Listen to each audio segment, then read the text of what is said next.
Salut, c'est Hawa. Salut, c'est Estelle. Bienvenue dans The Spot, le podcast qui met en lumière des parcours de vie et des expériences différentes et sans langue de bois. Dans ce premier épisode, on reçoit Virginie Ognan, qui n'est autre que l'égérie de la campagne inclusive Show Us by Dove et fondatrice de la Neurobox. Bonne écoute.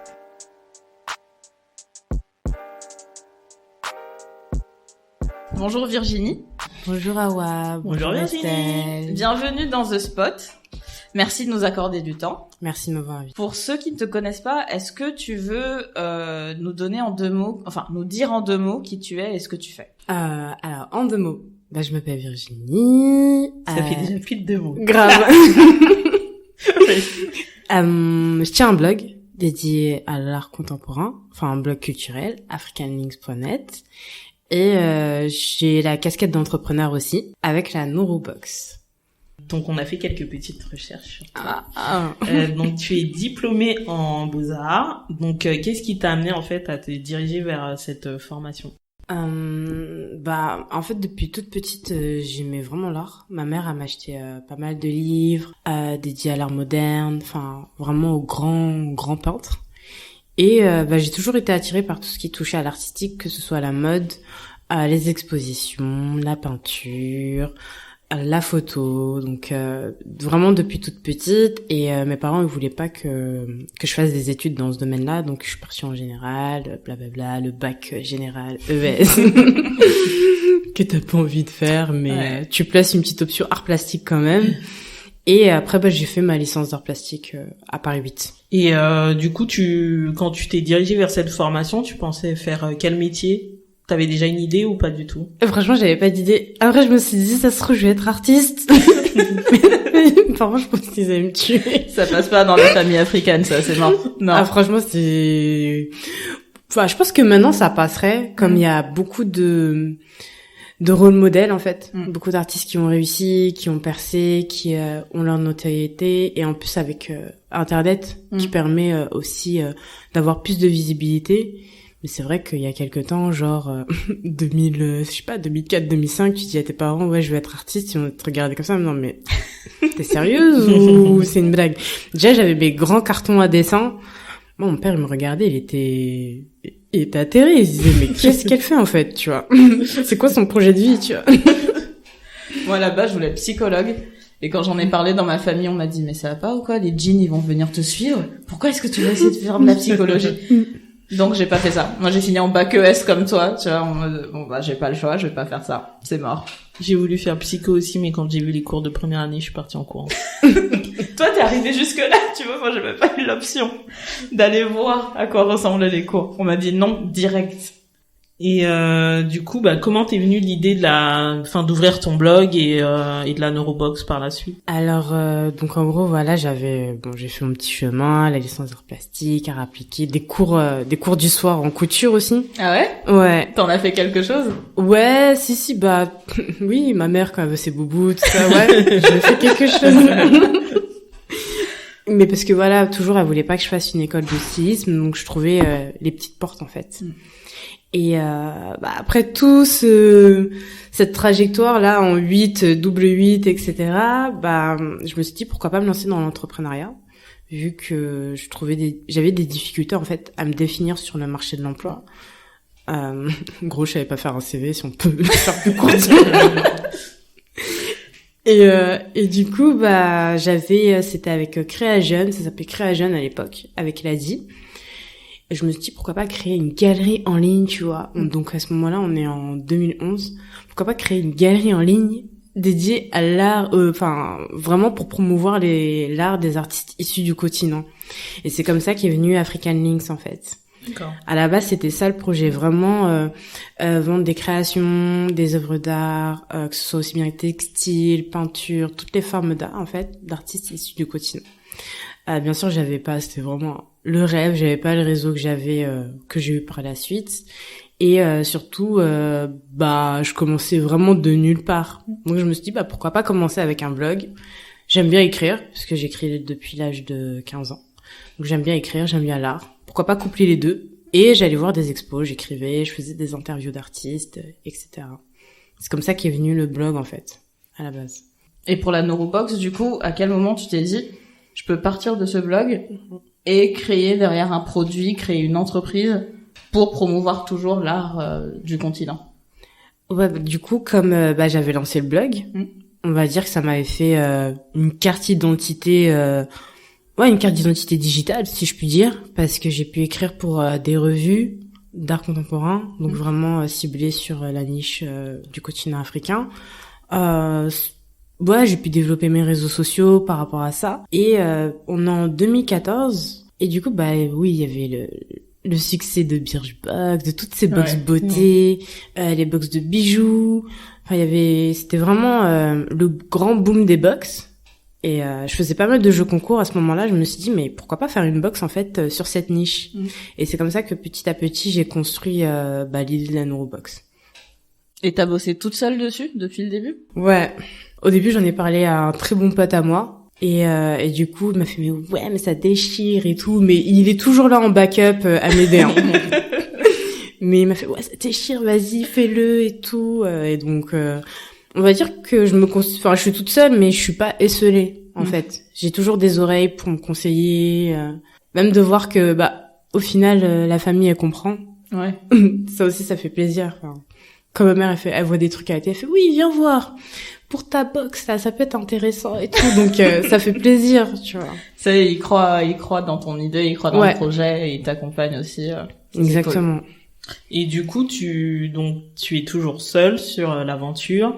Et est-ce que t'as suivi des formations quand t'as décidé de te lancer dans l'entrepreneuriat, ou t'as vraiment t'es partie en mode YOLO? Un peu des deux en fait. Faut savoir que moi on m'appelle Madame Formation. Enfin, moi j'ai pas peur de me former parce que je pense qu'on apprend tous les jours, et j'ai l'impression que dans le contexte francophone, il y a une honte en fait à toujours vouloir se former, à suivre des formations, puisque moi on me dit non mais toi t'as bac plus 65, quand est-ce que tu vas t'arrêter? Parce que c'est vrai que j'ai 3 masters, j'ai 3 masters. 2 que j'avais fait avant la Neurobox, plus centré sur la coopération artistique, et le deuxième, la coopération internationale, centrée sur l'Afrique et le Moyen-Orient. Et après, quand j'ai lancé la box, je me suis dit, j'ai des lacunes en marketing, donc moi j'aime bien, ça m'intéresse. Si je peux trouver un poste dans le marketing, pourquoi pas. Donc j'ai repris une formation en marketing, donc l'année dernière, une formation de 6 mois. Et d'ailleurs, ça fait trop bizarre de retourner sur les bancs de l'école. Ah, tu m'étonnes. Je l'ai fait, donc oui, c'est vraiment bizarre. Quand t'es en retard. Non, mais laisse tomber. Mais en tout cas, ça m'a beaucoup apporté, et j'ai pas honte de ça, mais moi, j'ai l'impression que des fois, il y a une honte, en fait, une gêne. Je sais pas ce que vous en pensez, mais... Non, je suis entièrement d'accord avec toi. Moi, j'ai repris déjà 2 fois mes études, et je sais pas si c'est de la gêne, mais les gens ont l'impression qu'on sait pas ce qu'on veut faire, qu'on est perdu, qu'on reste éternellement adolescent aussi, parce que mais il faut devenir adulte, comme si le fait d'être adulte t'empêchait d'apprendre des choses, ou donc c'est vrai que c'est les gens ont un regard c'est bizarre sur la question, je trouve. Et je me demande si c'est pas le côté entrepreneur versus les autres, tu vois, parce que quand t'es entrepreneur, t'es obligé de tout faire. Donc de toute façon, faut que t'ailles apprendre à tout faire. Donc les gens sont en mode va te former, c'est pas grave. Tu sais pas faire ta compta, vas-y, va apprendre. Alors que quand t'es salarié, c'est mais c'est bon. Enfin, t'as ton boulot, ta vie elle est pépère, ça passe quoi. Genre, jamais t'auras vraiment besoin de retourner à l'école. Ouais, je pense qu'il y a ça, et puis il y a le côté aussi où on veut toujours te mettre dans des cases en France. Enfin. Tu vois, c'est t'es en banque, tu dois rester en banque, t'es en marketing, tu dois rester en marketing. Et on a beau dire que la nouvelle génération n'a pas envie de rentrer dans une boîte et y passer toute sa vie, il y a encore pas mal de gens quand même qui sont dans ce schéma. Enfin, quand tu regardes autour de toi, tu vois, il y a pas forcément tant de personnes qui arrivent à passer d'une boîte à l'autre et revenir et repartir. Exactement. Et tout ça, Et pour de multiples raisons. Enfin, je comprends que ça puisse faire peur, surtout quand t'as une famille ou des choses comme ça. Mais oui, on a tendance à vouloir te ranger dans une boîte, et voilà. Revenons à toi, du coup. Oui. T'as lancé ta box en 2014. Les prémices, quoi. J'ai commencé à travailler dessus. Et en 2019, tu sens, parce que moi j'ai l'impression que ce gros boom des box, comme tu disais, un peu retombé. Et toi, déjà, tu as fait le choix de ne pas avoir une box par abonnement. C'est que à chaque nouvelle box, les gens doivent venir l'acheter. Comment est-ce que tu fais pour garder justement toute cette clientèle avec toi? Déjà, t'as raison. On va dire que les box n'ont plus de secret. Pour les gens, ils savent ce que c'est. Et au contraire, limite, quand justement j'arrive avec la Neurobox, ils font, mais c'est pas la définition en fait, j'ai perdu. Il y a pas d'abonnement, je comprends pas, c'est pas une box alors. Donc, je pense qu'il a été bien adopté. Et justement, moi, j'ai pas mis d'abonnement parce que ça se consomme pas comme de la beauté ou comme des produits alimentaires. Et on achète un livre, on se dit, enfin, il y a des personnes qui sont je sais pas si je peux le dire, livrophores, qui vont lire plein de livres, etc. Mais d'autres, ça va s'accumuler et ils vont pas forcément tout entasser. Donc, déjà, je l'ai mis 1 mois sur 2. C'était pour me laisser une marge de manœuvre moi aussi. Et l'abonnement aussi parce que je me suis dit, imagine, je mets l'abonnement qu'après, il y a des personnes qui reçoivent pas leur box, je me tire une balle dans l'orteil et je me suis dit, doucement, mais sûrement. Et quand il y aura la demande par rapport à l'abonnement, on verra bien comment je le mettrai en place, mais c'est vrai que j'ai voulu y aller à la mesure de ce que je pouvais faire en fait, de mes propres compétences, pas mettre la barre trop haut. Mais pour les garder, en tout cas, déjà il y a une newsletter, les réseaux sociaux, et c'est vrai que l'année dernière je l'avais fait justement dans le cadre de cette formation en marketing, mais plus envoyer des sondages pour savoir qu'est-ce qu'ils attendent au niveau du prix, les changements, etc. quoi. Vraiment sonder la communauté en fait.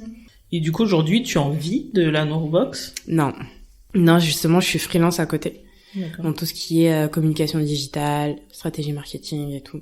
D'où cette formation qui me donne confiance en moi aussi et qui me donne du crédit. En France, on a toujours besoin du papier diplôme que je dois aller chercher à la poste d'ailleurs. Mais on a toujours besoin du crédit diplôme et c'est ce qui est un peu dommage en fait. Parce que t'as tellement de façons de te former, en fait. Enfin, le diplôme, c'en est une. Mais aujourd'hui, t'as pas mal de gens qui se forment en ligne. Où t'as d'excellentes formations, où t'as juste un certificat à la fin. Et c'est dommage de devoir toujours passer par là. Mais si ça a apporté, Même, tu peux te former sur le terrain, via des expériences associatives. C'est ça. Tu vois, et ça compte pas du tout, quoi. Et, du coup, moi, j'avais une question sur, j'imagine qu'on t'a souvent dit que t'avais un business entre guillemets, gros guillemets, communautaire. Donc du coup, comment t'as pesé ce risque au début de ton aventure et qu'est-ce qui fait que tu y as quand même été, parce que t'as plein de gens qui renoncent à entreprendre justement dans ce type de business parce qu'on sait qu'au niveau des financements ou même des médias qui vont pas forcément suivre. D'ailleurs, même au début, je parlais de coffrets dédiés aux cultures noires. Parce que, après, chacun se voit comme il est, mais moi, je me vois noire avant tout. Avant de me dire, oui, je suis d'origine ivoirienne. Parce que, des fois, on peut prêter différentes nationalités. Du Sénégal, en passant par la Guadeloupe, en remontant par le Soudan. Donc, c'est vrai que je me vois d'abord noire, en fait. Et, justement, c'est toute cette interaction entre le continent africain, les Caraïbes, l'Amérique du Sud aussi. Comment toutes ces cultures elles ont voyagé, ou même encore toute la vague des premiers cinéastes africains qui sont partis étudier en Russie. Enfin, quelle a été leur histoire dans ces pays où vous avez jamais vu de noirs? Qu'est-ce qu'ils y ont laissé? Qu'est-ce qu'ils y ont appris? Enfin, c'est vraiment toutes ces interactions là qui m'intéressent. Et dans le contexte francophone, culture noire ça passe pas du tout. Ou ça passe, mais on a du mal à ça reste coincé. Ça reste coincé dans la gorge en fait. Alors que les Anglais, black culture, ça glisse, y a pas de problème, y a pas de souci. Tout le monde comprend ce que c'est, personne fait d'hypocrisie. C'est ça, aucun complexe en fait. Et d'ailleurs, il y avait un commentaire sur Facebook au tout début quand j'avais lancé la box. Ça me fait trop rire parce que c'était un garçon, un jeune homme. Il avait écrit, mais c'est bizarre de parler de culture noire en fait, parce que on parle pas de culture blanche. Et ça c'est juste la culture dominante, on ne voit que ça partout. Mais là, ça pose pas de problème. Et après, il y avait la mère de Solange dans un interlude dans son album Sit at the Table qui parlait de ça justement. Et il y avait pas mal en fait de musées que je sollicitais pour des partenariats qui me répondaient pas favorablement. Je pense que c'était à cause de ça, parce que quand c'était avec le blog African Links, je rencontrais pas on va dire d'embûches ou il y avait vraiment pas de soucis. Et là, avec ce poids, donc parler de culture noire, ça devient politique au bout du compte. Définir le corps noir, ça devient politique. On n'est plus dans oui, allez, je vous emmène à Bamako cet Ouais, été, on voyage à travers les villes africaines, d'accord, mais c'est un autre propos en fait. Et pendant un certain temps, j'étais là, je me disais bon je vais parler de culture africaine, culture afrodescendante, culture héritage africain. Ouais. Non, et je suis encore en train de me définir, je pense, mais en tout cas pour moi c'est culture noire, enfin, c'est comme ça que je le vois. Mais on a essayé en tout cas de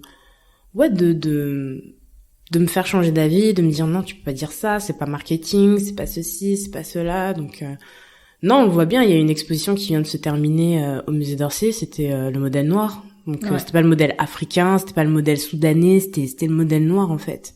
Donc c'est il y a quelque chose à trouver.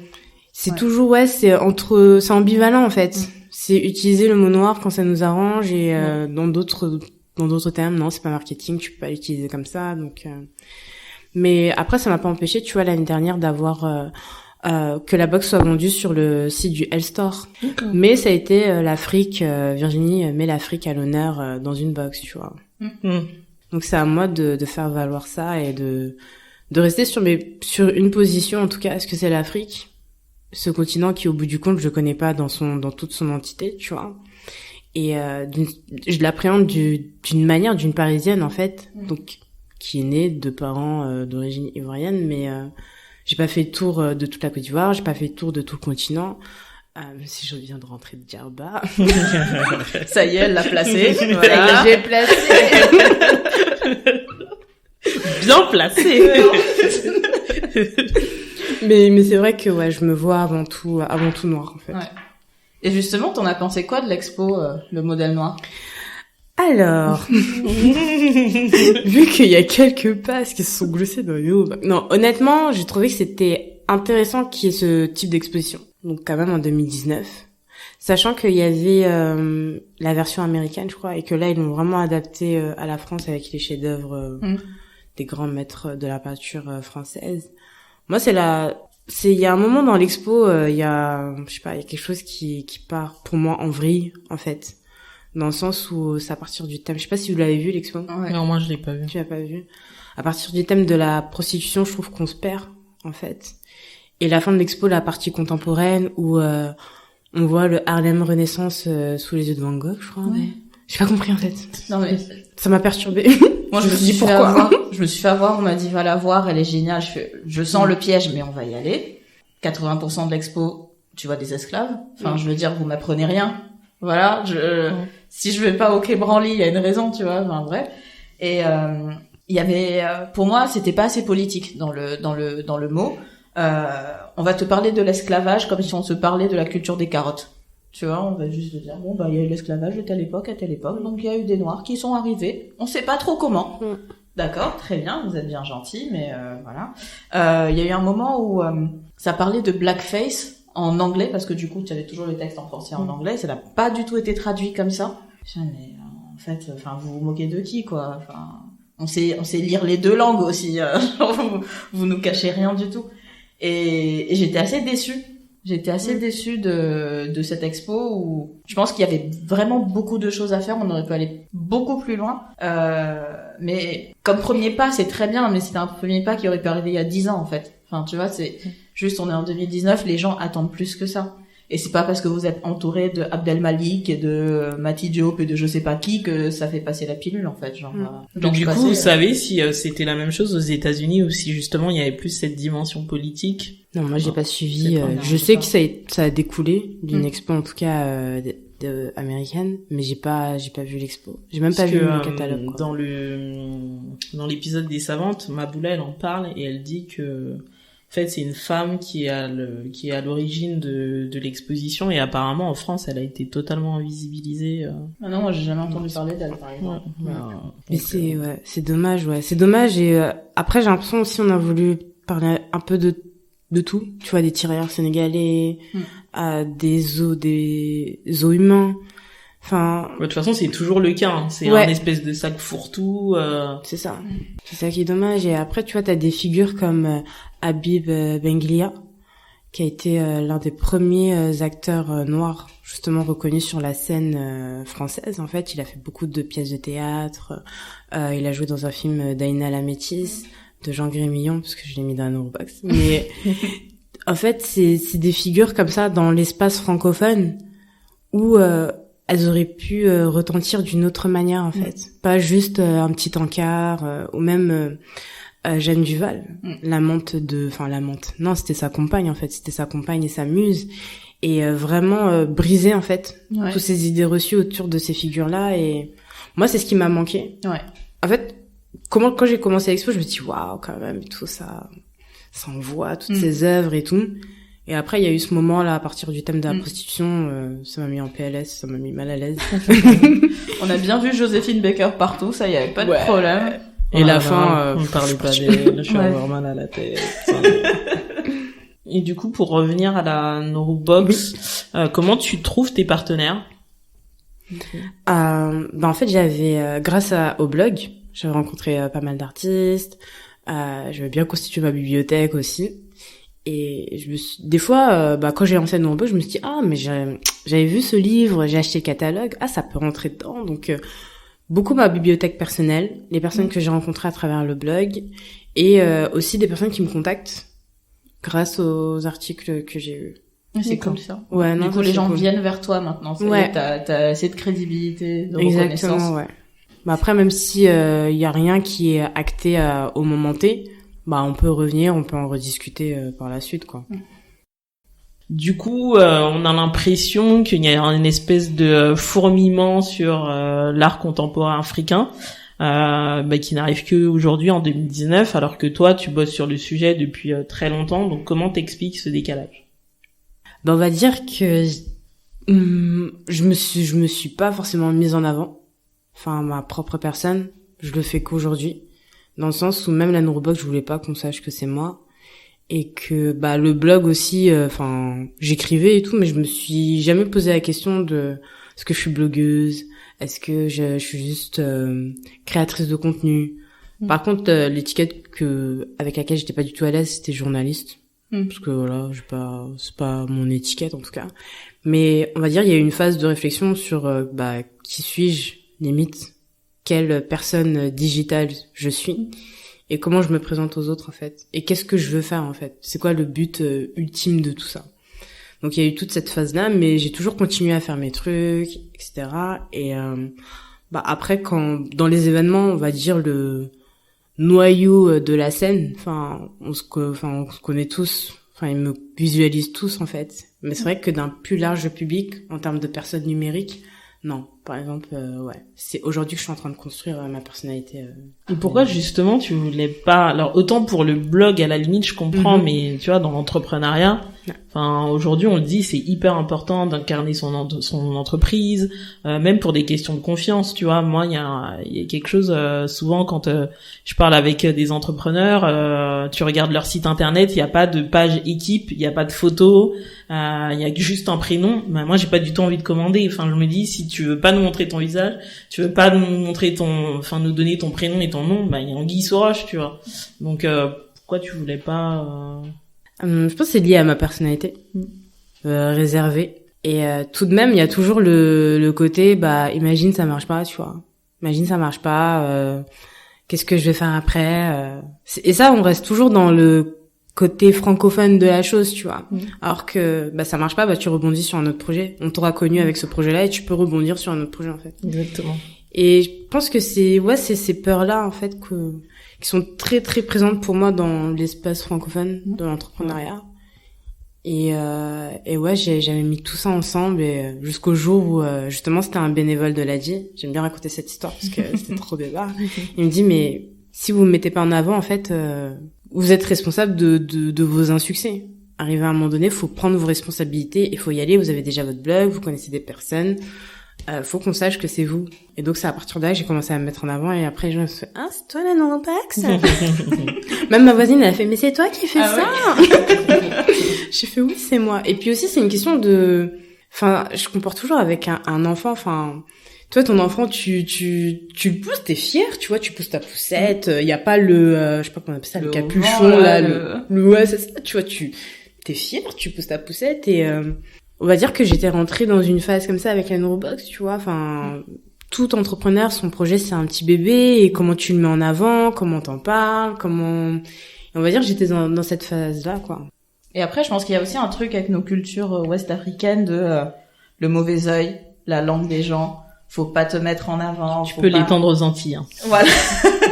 Faut pas trop dire ce que tu fais, faut pas trop te montrer, tu fais ton petit bonhomme de chemin. Sauf que aujourd'hui, ça, enfin, culturellement, même moi, je l'ai encore, mais du coup, ça marche pas, en fait. Tu peux pas juste faire des petits trucs dans ton coin et espérer que ça va prendre. T'es obligé de te mettre en avant et de parler, justement, de ce que tu fais. Puis même pour faire évoluer ton produit, enfin, faut que t'en parles aux gens, enfin, je parle du produit, mais même au moment où tu crées ton entreprise, enfin, c'est comme ça que tu vas pouvoir, débloquer des points, un tel connaît un tel, donc il te connecte à un tel. C'est ça. Donc, et si t'en parles pas, bah du coup, enfin tu rumines, tu te parles tout seul à toi-même et tu avances pas, quoi. C'est exactement ça, ouais.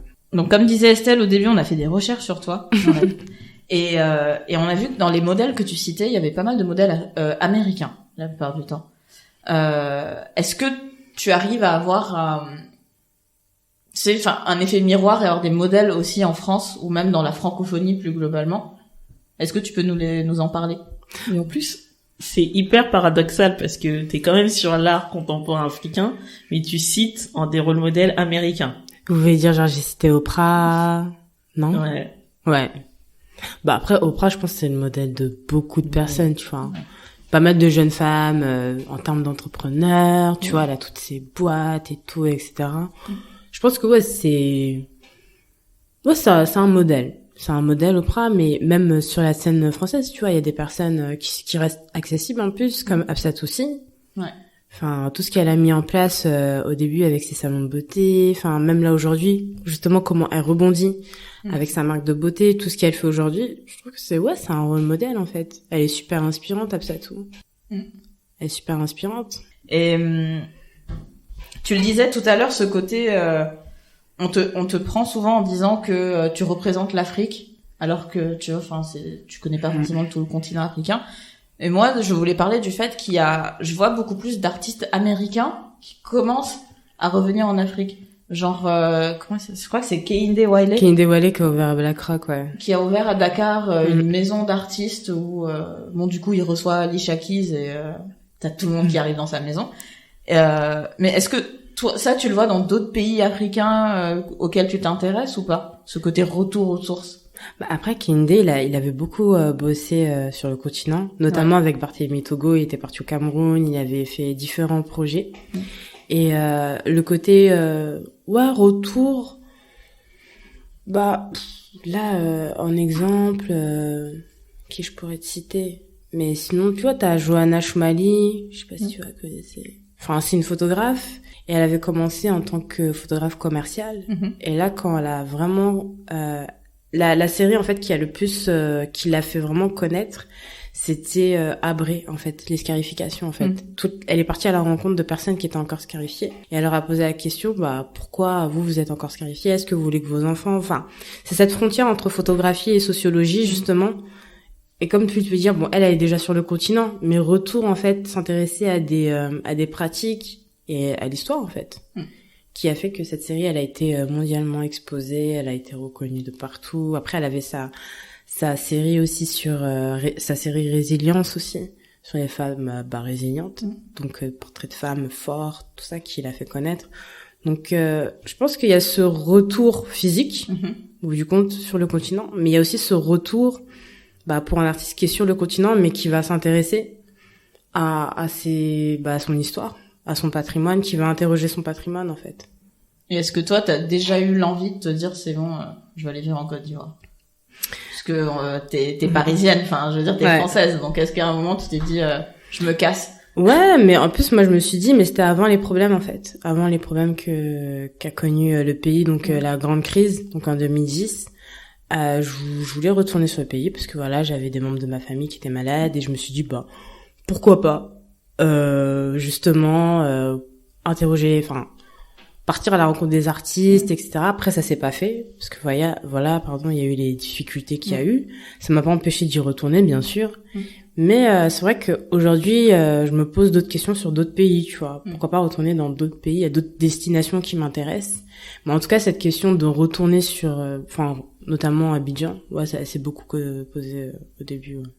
Du coup, ton expertise, elle est sur l'art contemporain. Qu'est-ce que tu en penses aujourd'hui de la production d'art contemporain que tu vois dans les galeries ou même juste ta connaissance? Déjà, si je puis dire, l'explosion d'Instagram, elle a fait changer la donne. Pas Facebook, en fait, parce que Facebook était là, etc. Mais Instagram, ça a vraiment fait exploser les choses. À mon sens, hein. Après, peut-être qu'il y a d'autres personnes qui vont avoir un autre discours, mais je trouve que c'est vraiment le réseau social qui a pu permettre de bousculer tous les imaginaires autour, justement, de ce label qui est l'art contemporain africain et de faire intéresser toutes les personnes, qu'elles soient curieuses, novices, toute forme de public à ces questions-là. On le voit bien avec tous les hashtags qu'il y avait eu à l'époque, Mélanine, Black Girls Magic. Il y a vraiment un autre poids. Et l'art contemporain, en fait, s'est mis dedans. Que ce soit aussi bien autour de la femme noire, que ce soit autour de la beauté noire, autour des hommes. Ça a vraiment changé plein de choses à mon sens. Et il y a une exposition aussi, donc Beauté Congo, donc qui avait eu en 2015 à la Fondation Cartier. Et là aussi, il y a eu un tournant, à mon sens. Parce que il y avait Fally Ipupa qui est parti voir l'expo. Il y a eu pas mal de personnalités, célébrités qui sont partis voir cette expo, qui se sont photographiées en dessous du nom de l'expo. Et ça crée de l'engouement, en fait. Ça crée un autre type de curiosité parce que les personnes qui vont justement voir ça sur Instagram, elles vont se dire, c'est quoi cette expo?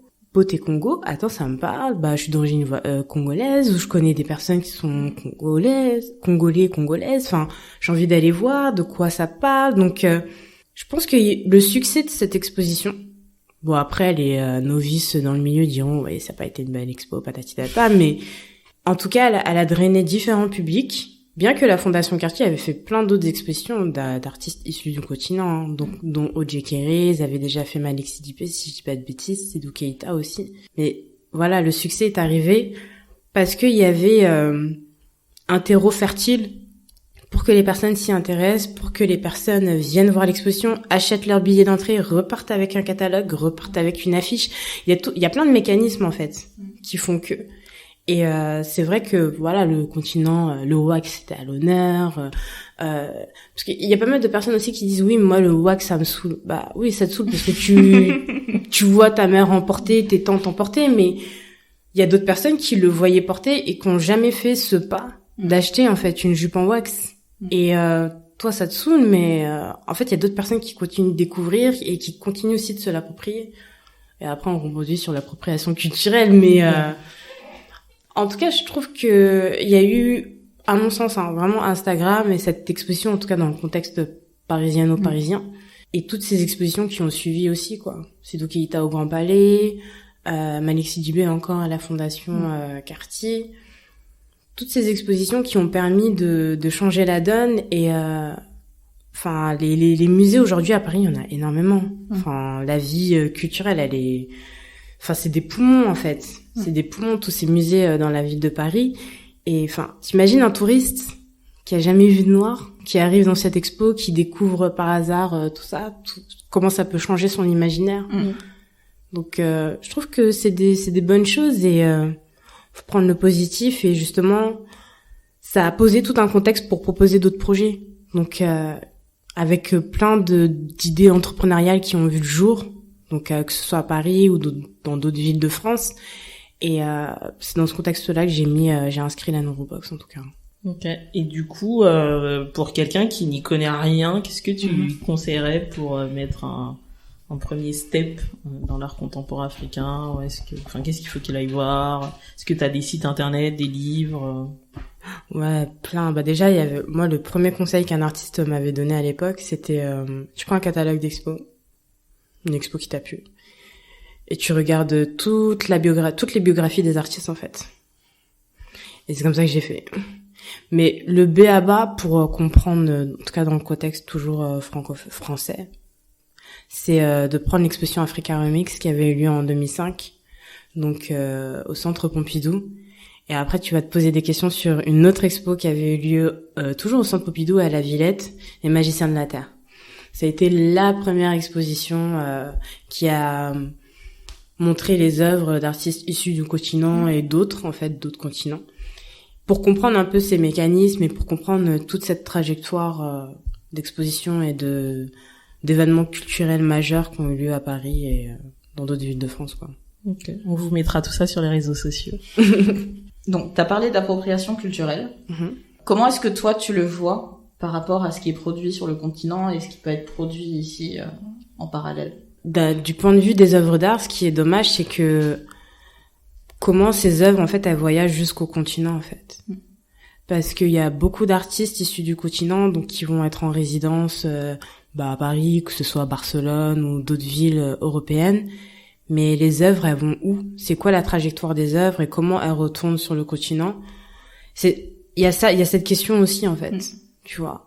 Et il y a aussi la question comme pour vous et moi, à quel moment on dit qu'un artiste il est africain? Est-ce qu'on doit dire qu'un artiste est africain? Est-ce qu'il est pas artiste seulement? Moi, je me souviens, il y avait des artistes qui me disaient, ah non, mais pourquoi tu me dis artiste africain? Je suis artiste avant tout. Donc, alors que maintenant, comme, on va dire, entre guillemets, la donne a changé, ça dérange pas. Ça dérange pas qu'on dise, voilà, c'est une exposition d'artistes africains. Donc, c'est comment se définir. Et Simon Ndjamil, il en parle très très bien. C'est un commissaire d'art, un commissaire et critique d'art, il en parle très très très bien. Et comment se définir aux yeux du monde, où tu te places, en fait. Et Oku Enwezor aussi, un autre grand commissaire qui est décédé malheureusement il y a quelques temps, il disait, en fait, il y a différents mondes de l'art, mais un seul système de l'art. Et comment, par exemple, ce monde de l'art entre guillemets africain va intégrer ce système central de l'art, tu vois. Parce que tu vois, il y a aussi l'art chinois qui a vraiment explosé. Aujourd'hui, les artistes chinois, ils sont dans les top, top 20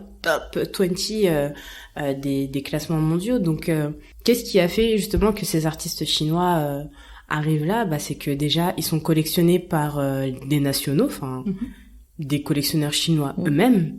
Et à quel moment un grand businessman qui a fait fortune en Afrique va se dire, non, moi, cet artiste-là, je le soutiens. Je deviens son mécène, je le pousse. J'ai envie que il perce sur le marché de l'art. À quel moment aussi ce même businessman qui a réussi va se dire, je soutiens l'ouverture de ce musée. Je soutiens cet entrepreneur qui a des projets dans l'art, dans la culture. C'est tout un écosystème aussi. Et pour moi, après, c'est vrai que je m'y connais pas énormément sur le marché de l'art chinois, mais en tout cas, il y a des résultats. Et ils sont collectionnés par des collectionneurs chinois, tout simplement. Il y a ce travail de médiation. J'aime pas trop parler d'éducation, mais il y a ce travail de médiation, en tout cas, à faire. On voit que, moi, j'avais lu que Jay-Z avait racheté pas mal d'œuvres d'art en disant, en fait, l'idée, c'est que je puisse transmettre ça à mes enfants. Parce que l'art, dans les populations noires, globalement, je dirais pas que c'est pas quelque chose de connu, mais la forme d'art aujourd'hui qui est mise en avant n'est pas celle que nous, on a pu reconnaître ou connaître. Et lui, t'es en mode, non, on va pas se faire avoir encore une fois, je vais acheter de l'art pour mes enfants, pour transmettre. Et je crois que c'est peut-être ça qui manque aussi par rapport aux Chinois, qu'on peut pas forcément avoir en Afrique. Bon, je compare un pays à un continent. Ils sont tellement nombreux. Bref. Je parle que de mon cas personnel, mais dans ma famille, tu vois, on pense pas acheter de l'art. Ou alors, quand tu en achètes, c'est des portraits de membres de ta famille. Tu vois, tu ne vas pas aller supporter un artiste ou des choses comme ça. Ouais. Mais c'est comme, on va pas dire d'acheter des actions, alors que c'est totalement à la portée de tout le monde, d'acheter une action. Ouais. Tu peux aller acheter une action comme tu vas acheter ton shampoing chez Lidl, en fait. Exactement. Et ça, on t'éduque pas comme ça, en fait. Parce que justement, on veut pas que tu crées de la richesse, c'est un revenu passif. Comme, tu vois, nos parents, ils sont arrivés, ils ont pas, moi, en tout cas, les miens, ils ont pas pensé à acheter. Alors qu'ils auraient pu acheter. Au lieu de payer un loyer pendant je sais pas combien de temps, ils auraient totalement pu avoir leur appartement. Et c'est, de la médiation, je dirais. Après, pour les biens immobiliers, je pense qu'il y avait aussi l'idée que nos parents, ils pensaient à retourner sur leur territoire d'origine. En tout cas, moi, c'est ce que me disent mes parents. On pensait qu'on était là pour un temps. Donc, hors de question d'acheter, et le temps est passé. On connaît la suite. Donc il y a ça, mais c'est vrai que oui, il y a des réflexes à apprendre, j'ai envie de dire. Ouais, je suis d'accord avec toi. Hein. Ils se disent oui, je vais retourner. Mais aujourd'hui, enfin moi je sais que ma mère elle me l'a déjà dit, j'aurais pu penser acheter rien que pour toi en fait, pour que tu restes là. Tu vois, il y a, je pense que c'est plus dans ce raisonnement-là qu'ils se disent j'aurais pu acheter. Comme ça, je peux faire mes va-et-vient. Il y a des parents qui aiment beaucoup ça. Comme ça, je peux faire mes va-et-vient, mais c'est vrai que ouais, au bout du compte, pour d'autres personnes, c'est catégorique. Ils vont acheter directement et ils vont pas se poser la question de payer un loyer dans le vent comme ça. Être propriétaire. Puis ils pensent à laisser un héritage, quoi. Enfin, c'est ça. Comme Jay-Z avec ses œuvres. Tu as bossé avec le Quai Branly, si je dis pas de bêtises. Avec la Nourbox, ça. Ouais, avec la Nourbox. Tout début, hein. Parce qu'après... Ça a pas donné grand-chose. Justement, j'allais te parler du rapport qui est sorti sur le renvoi des œuvres africaines. De Felmin Sarr, c'est ça? Exactement. Je l'ai pas lu. Mauvaise élève. J'ai acheté son bouquin, je l'ai toujours pas lu. Il est sur le bord de mon lit, comme ça, depuis 6 mois. Il te regarde, tu le regardes. Et justement, tout ce retour des œuvres qui ont été spoliées, qui n'ont pas été données de plein gré, justement aux pays africains. Est-ce que toi, ce rapport-là, est-ce que tu as vu un avant-après? Ce rapport où justement il est sorti et ça fait rien du tout. Je pense que d'un point de vue médiatique, il y a eu un poids quand même, parce que voilà, c'est le président Macron qui reprend ces discussions débutées depuis longtemps, qui apporte une solution. Donc en choisissant ces deux interlocuteurs. Il y a un livre qui sort, Felmin Sarr aussi, il y a eu un grand succès avec Afrotopia, toute sa pensée. Donc ouais, d'un point de vue médiatique, après, dans les faits concrètement, je sais qu'il y a la Fondation Zinsou aussi, qui est très impliquée. Donc, notamment par rapport à tous ces, entre guillemets, trésors de guerre qui ont été pillés et ils veulent vraiment les rapatrier. Et un avant-après, tant qu'il y aura pas de rapport qui va être justement publié par rapport à des faits concrets, oui, c'est bien, beaucoup de personnes en ont parlé. Justement, il y a de la médiation encore avec les gens. On informe les gens, on pose des nouvelles problématiques, de nouvelles questions. C'est super intéressant, c'est super important. Mais après, à voir quoi. Ouais, pour l'instant, je pense qu'il n'y a pas. Je crois que je veux pas dire de bêtises, je veux pas y avoir les Béninois sur le dos, mais je pense que c'est le Bénin qui était le premier à avoir réclamé justement ces œuvres d'art. Et qui, il y a quelques jours, semaines, aurait dit, en fait, on n'est pas prêt à les recevoir, donc gardez-les encore un tout petit peu. Ah ouais. Ouais, et tout le monde a dit, non mais vous êtes pas sérieux les mecs. Niveau crédibilité, là, on est à quel niveau? Parce qu'il y a cette question de comment entretenir les œuvres d'art. Et après, il y a tout qui est en place. Il y a encore les palais royaux, en plus, au Bénin. À voir comment ils vont les remettre en scène, comment ils vont remettre toutes les statues totems de tous les rois. C'est vrai que c'est des questions qu'on se pose pas. Le transport, qui va prendre ça en charge? Parce que je sais pas si la France va payer. Mais il y a intérêt. Ouais. Tu vois, qui va prendre ça en charge? Il y a l'entretien. Il y a aussi la question du climat. C'est pas le même climat ici que là-bas. Donc comment adapter justement l'entretien au climat? Il y a toutes ces questions-là. Et si sur place t'as pas du personnel formé à toutes ces questions, comment tu fais? Il y a ça aussi. Enfin, moi j'avais visité le musée de Grand Bassam, le musée du costume. Enfin, ils me montraient des clichés. Ça se détériorait en fait avec l'humidité, avec le climat en fait. Et tu dis que faire, tu vois? Qu'est-ce que je peux faire en fait? Comment je peux l'aider? Ouais, à part faire un article sur mon blog que j'ai pas encore fait d'ailleurs, mais mais comment aider en fait? Comment aider et tout simplement comment encourager les personnes qui vont visiter Grand Bassam à aller vers ce musée. C'est plein de problématiques comme ça et il y a pas mal de choses à faire quoi. Et du coup, on va faire marche arrière. Oui.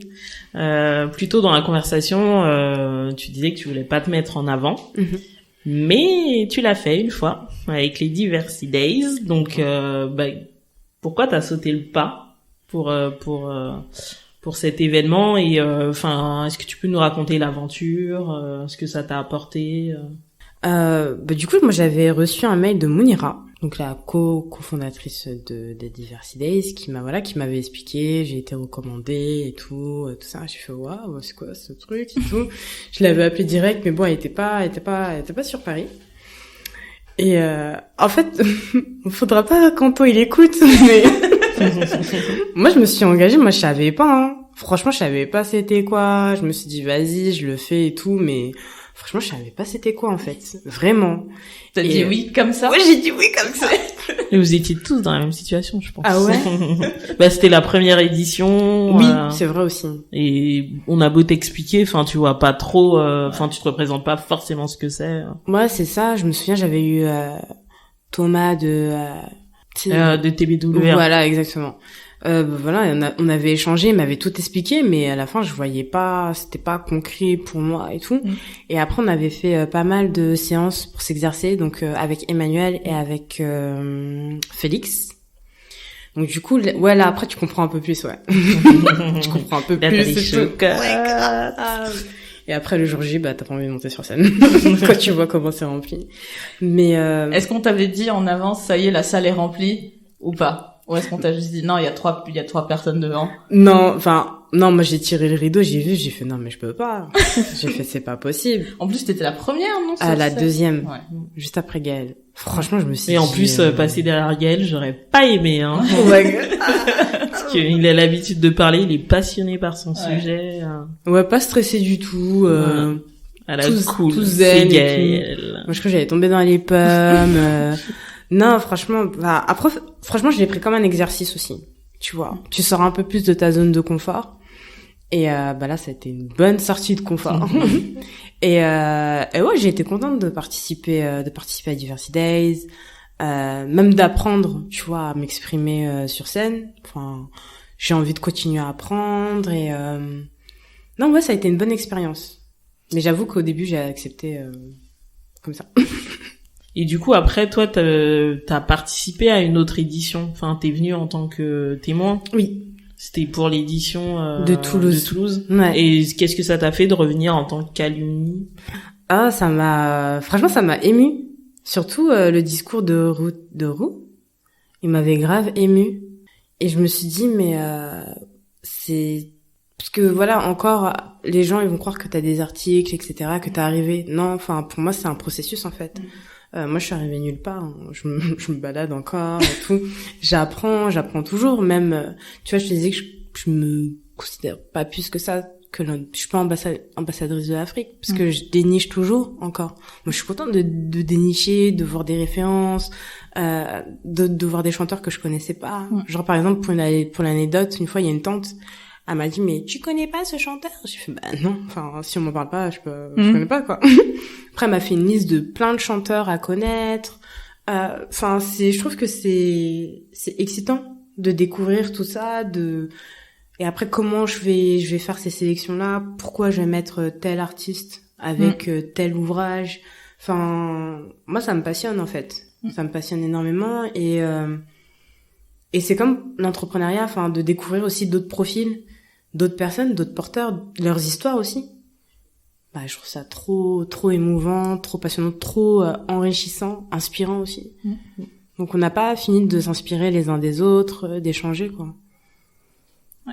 On mettra la vidéo de Roux dans la description du podcast, mais juste très rapidement, son histoire elle est ouf, en fait. Ouais. Elle te raconte elle est chinoise, elle est arrivée en France, elle parlait pas français. Ouais. Elle a lancé une première entreprise qui s'est complètement pété la gueule. C'est clair. Elle a dû repartir de zéro pour recréer une autre entreprise. Et à la fin de son discours, elle t'apprend qu'elle est en train de lever des fonds. C'est de nulle part. Et tu te dis, mais quoi?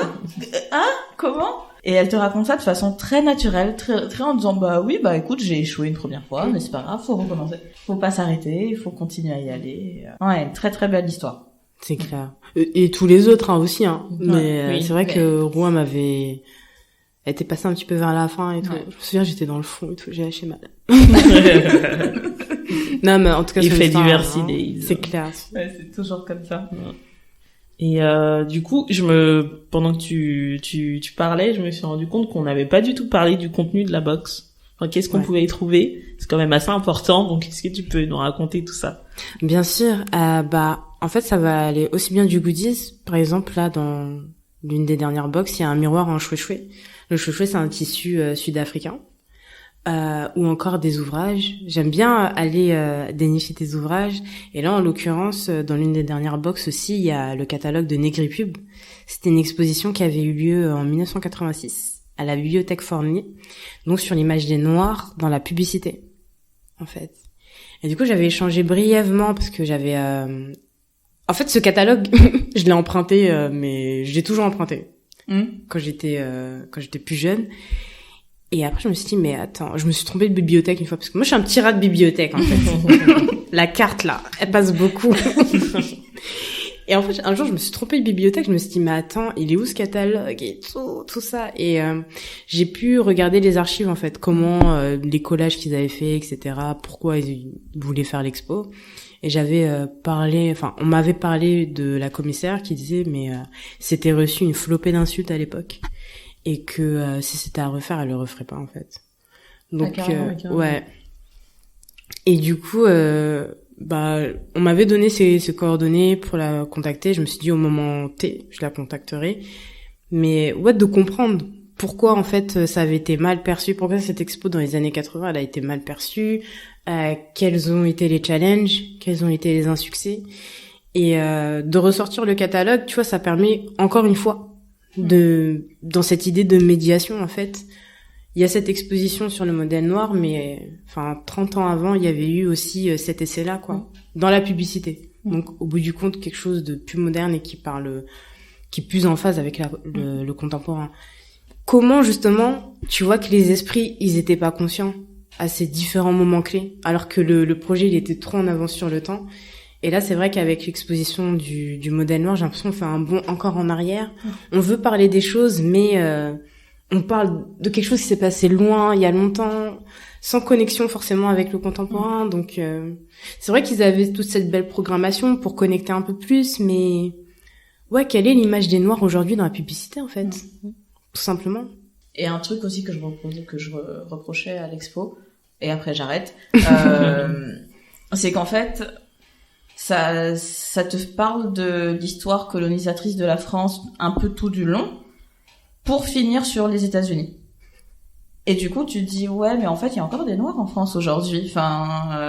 Et expliquer le lien. On a bien compris qu'il y avait des tirailleurs sénégalais pendant la guerre, tout ça, mais il y a eu d'autres vagues d'immigration pour d'autres raisons. Et du coup, ça aurait été important de rattacher ça à aujourd'hui.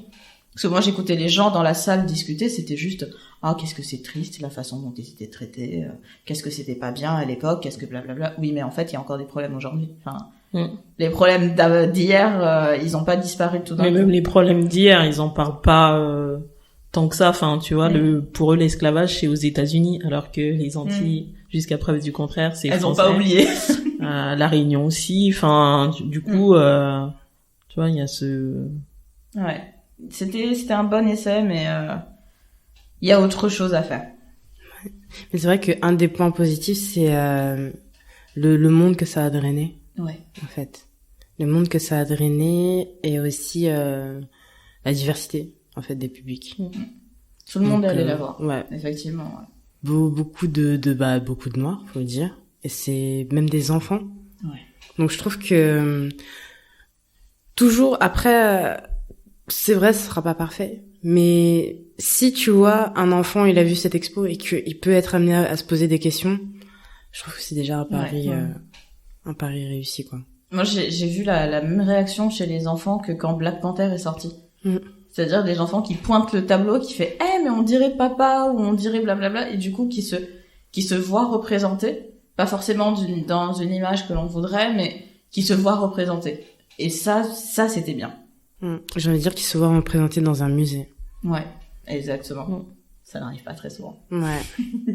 Et du coup, parce que dans la box, t'as dit goodies, ouvrages. C'est ça. Musique aussi. Bien qu'il y ait une grande crise du produit culturel, aussi bien CD, DVD. Je continue quand même à en mettre. Il y a des gens qui ont encore le matériel pour. Mais c'est vrai que le vinyle revient beaucoup, en tout cas. Ouais. Il revient énormément par rapport à la qualité du son, à l'esthétique du son aussi. Donc ouais, CD, DVD, mais vraiment tu vois des films que tu vas pas trouver comme ça, tu vois. Par exemple Daina la métisse avec Habib Benglia, c'est un film des années 20 de Jean Grémillon. Et c'est un film, il y a pas, enfin, un film muet. Mais je trouve que, tu vois, c'est toujours dans cette idée de dénicher un petit peu ce que tu vas pas trouver facilement.